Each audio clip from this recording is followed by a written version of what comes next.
ખેડૂત આગેવાન જયેશ પટેલ જેમણે મુખ્યમંત્રી ભૂપેન્દ્ર પટેલને રજૂઆત કરી છે। ડાંગરના પોષણક્ષમ ભાવ આપવાની માંગ સાથે સીએમને રજૂઆત કરવામાં આવી। નિકાસ ડ્યુટી ઘટાડવાની માંગ સાથે મુખ્યમંત્રીને રજૂઆત થઈ છે। મંત્રી મુકેશ પટેલ અને ધારાસભ્ય સંદીપ પટેલ પણ ઉપસ્થિત રહ્યા। ખેડૂત આગેવાન જયેશ પટેલ જેમણે ડાંગરના પોષણક્ષમ ભાવ આપવાની માંગ કરી સાથે નિકાસ ડ્યુટી ઘટાડવાની માંગ સાથે સીએમને રજૂઆત કરી છે। અમારી સાથે જોડાયેલી 100 વર્ષ જૂની પુરુષોત્તમ ફાર્મર્સ મંડળીમાં ખેડૂતોનું ખૂબ જ વિપુલ પ્રમાણમાં ડાંગરની આવક થઈ છે। લગભગ 12 લાખ ગુણીની આવક થઈ છે, એક વિપુલ પ્રમાણમાં છે।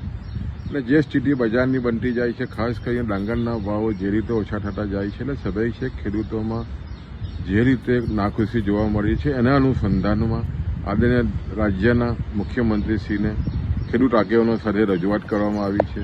જે એક્સપોર્ટ ડ્યુટી છે 20% જે કેન્દ્ર સરકારે કરી છે, ઘટાડીને 10% જો કરવામાં આવે તો સ્વાભાવિક છે કે વિપુલ પ્રમાણમાં ચોખા બહાર નિકાસ થઈ શકે અને ખેડૂતોને સારા ભાવ મળે।